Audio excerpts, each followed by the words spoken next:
Okay, today we shall discuss how would IRL militaries use the Alpha Legion. In this video I shall be focusing less on their tactical military deployment and more so on their big picture strategic usage. If you want a detailed look at their tactical employment, just go check out the first video in the series about the greatest of them all, the Ultramarines. So without further ado, let's just get into it. Let's first discuss how Alpha Legion fight and what do they bring to the table. A rough strategic doctrine of the Alpha Legion goes as such. First, establish sleeper cells ready to activate upon the issuement of secret code words. Don't worry, we'll get back to discussing how they do this and what makes it so overpowered. Second, infiltrate governmental, medical, military, financial and other important institutions via the use of either sleeper cells or specialized operatives. Third, sleepers should feed higher echelons important info like financial transactions, military redeployments and weapon stockpiles, alongside other info like tolerance of general population towards certain diseases, as well as the ability of local medical institutions to deal with those diseases, and many other useful intels. Fourth, again through the use of sleeper cells, degrade centralized power of the state and try to integrate your operatives in high positions of power, like for example as battalion, regimental or even divisional commanders, alongside as CEOs or managers of the government corporations like the ones that produce electricity and safe drinking water for the general population or even the military. And then finally, step 5. Upon the commencement of the hostilities, awaken sleeper cells and operatives to cause mayhem and disrupt both civil and military operations of the hostile regime, as well as formation of small rebel/resistance groups to cause long-term mayhem should the conflict devolve into prolonged war. With all that said, let me explain all of these in detail and see how they could be integrated in modern strategic operations. Step 1, as we mentioned previously, is establishing sleeper cells. Now, usually in modern day, if you want to establish sleeper cells, you have to go through enormous hurdles like selecting trustworthy operatives, building their aliases, teaching them customs and traditions of the local cultures, creating fake passports and IDs, alongside numerous other hurdles. Alpha Legion don't have to bother with this because they have hypnosis machines as well as mind-altering drugs. So basically, they can just kidnap a random guy from the street, give him clockwork orange treatment, implant him with the instructions alongside secret code words, and then send him off to his merry way. Think of this treatment as what CIA was trying to do with MK Ultra, but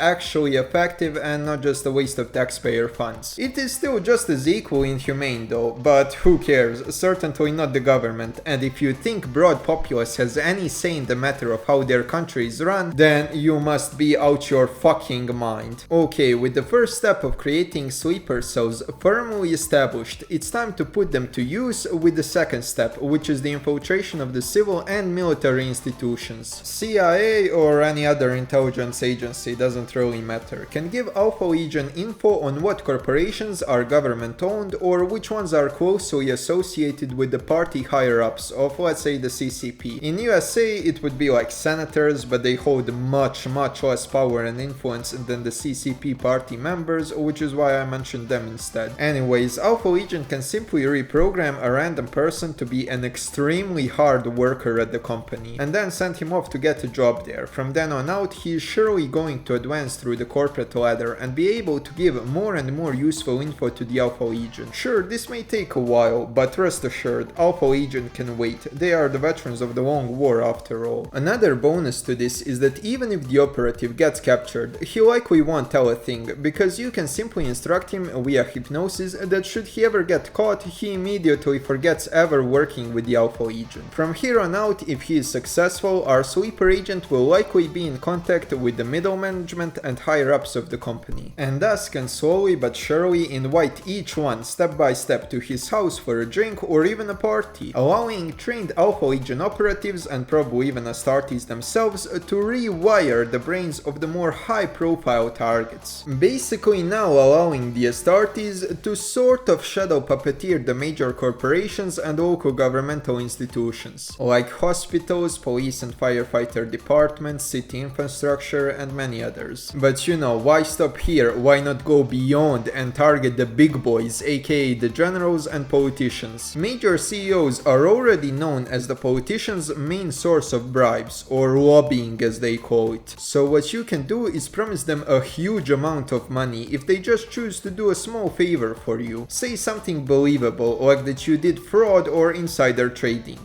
But you don't feel comfortable talking about it in public, and that you would like to discuss details of how could you go about this without serving jail time or paying off the victims. And then once they are at your home, it's quite easy to tie them up, do some Clockwork Orange shit, and then turn them into your newfound friends. You can also go with other strategies like blackmail, where you say, I'll release a photo of you cheating on your wife, or more realistically in USA at least, fucking a minor on a certain island if you don't give me, let's say, 3 mil in cash in person. Okay, so what do you now that you partially control upper echelons of the hostile country's leadership? Well, let's get rid of the obvious. You can precisely map out and locate each and every nuclear silo and know exactly how deep down they are buried, how many nukes do they possess, what are their anti-air and ground defenses, what type of missiles are in them and what's their range, alongside numerous other metrics that I just can't be bothered to list out in their entirety. Next, you can also obviously find out the equipment quality and numbers that the hostile army possesses, as well as their state of readiness for a conflict. By which I mean you can figure out how many shells does the hostile regime have and what are their capabilities of producing more in both short as well as long term. Next up, if you infiltrate the media, you can socially engineer what information shall be provided to the general population, as well as what shall be the mainstream interpretation of that information. So for example, if you want to cripple the hostile country's economy, you can simply expand the welfare programs that are either not effective or benefit the unproductive portions of the society the most. A good example for this would be like raising the pensions of old people. Pensioners don't contribute to society anymore because they obviously don't work, so raising their pensions only serves to put the country into more and more debt. And this threat is very easy to implement because old people are the ones that go out to vote the most, so getting their vote would be super easy, and you can get the votes of the rest of the population by using their emotions against them. Look at how your grandma and grandpa raised you. You wouldn't be the same man or woman without them. The least you can do for them now is vote for my bill, save the old. Because any person that isn't willing to return the love and affection given to them when they were so vulnerable and small is no good person in my books. And you can do this for other policies like helping the homeless, rehabilitating drug abusers, helping the sick, and so on. And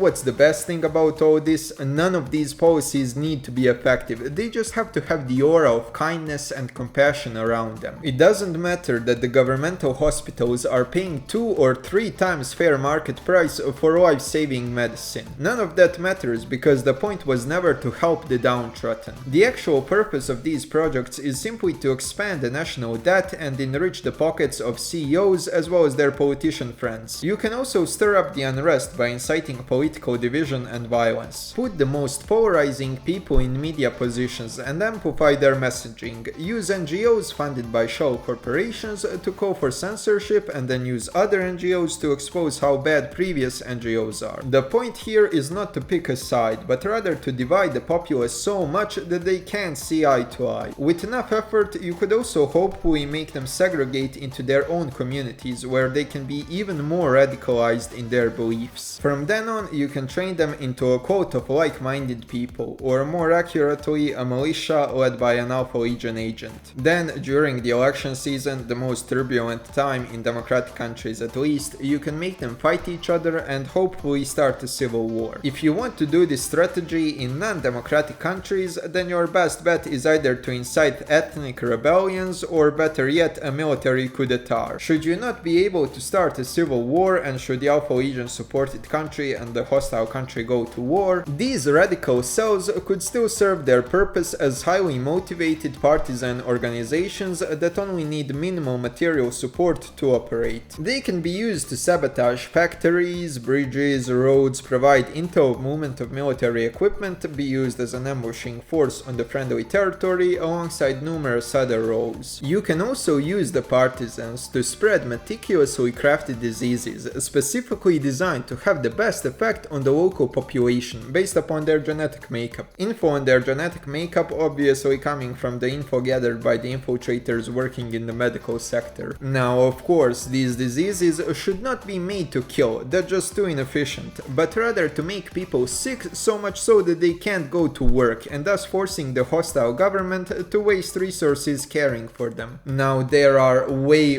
more ways in which Alpha Legion can weaken or outright destroy hostile countries, like stealing their tech, lowering birth rate, deindustrializing hostile countries by telling their population that loss of manufacturing is actually good for them because now there are no factories polluting their environment. All the whilst all those factories are going into your own country so that when the inevitable war starts, you can easily win the war of attrition. Alongside many other ways that I don't really have the time to cover right now. Anyways, if you like this video and would like to see more of the series, remember to click the like and subscribe button, comment down below if you have any interesting opinions or if you believe I made a mistake somewhere, and till the next time I hope you have a wonderful rest of your day. Goodbye.